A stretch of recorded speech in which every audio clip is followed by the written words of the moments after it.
ফিরে আসছেন নেইমার। সুখবর ব্রাজিলের জন্য, আগামী অক্টোবরে বিশ্বকাপ বাছাই পর্বে ব্রাজিলের ঐতিহ্যবাহী 10 নম্বর জার্সি পরে মাঠে নামবেন তিনি। তাই ব্রাজিল ভক্তরা এখন খুশি, কারণ ব্রাজিলের এই ঐতিহ্যবাহী জার্সিটি নেইমারের অনুপস্থিতিতে যে অসম্মানের শিকার হয়েছে, এখন তা আর হবে না।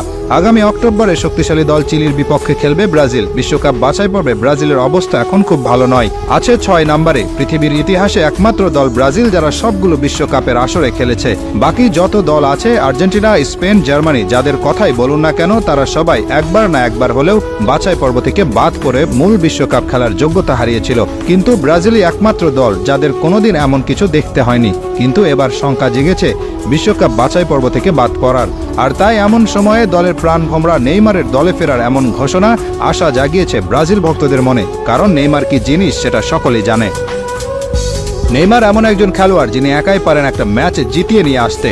বর্তমানে ব্রাজিল দলে যারা আছেন তারা সবাই মিলে যত গোল করেছেন, নেইমার একাই করেছেন তার চেয়ে বেশি। নেইমার 127 ম্যাচ খেলেছেন ব্রাজিলের হয়ে, সেখানে গোল করেছেন 79টি আর অ্যাসিস্ট করেছেন 59টি। আর এই হলুদ জার্সি এবং ব্রাজিল দলের জন্য নেইমারের যে পরিমাণ ভালোবাসা আছে তা আর কারো নেই। কতটা ভালোবাসা থাকলে ইনজুরিতে থেকেও নেইমার দলকে সমর্থন দিতে সাধারণ দর্শক হিসেবে সুদূর সৌদি আরব থেকে চলে এসেছেন আমেরিকাতে। শুধু ব্রাজিল দলে কেন, সারা বিশ্বে এমন নজির খুব একটা দেখা যায় না।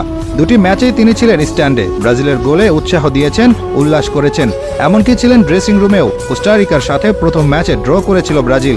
সেদিন গ্যালারি থেকে ব্রাজিল অধিনায়ক দানিলোকে ধ্বনি দিচ্ছিলেন দর্শকেরা।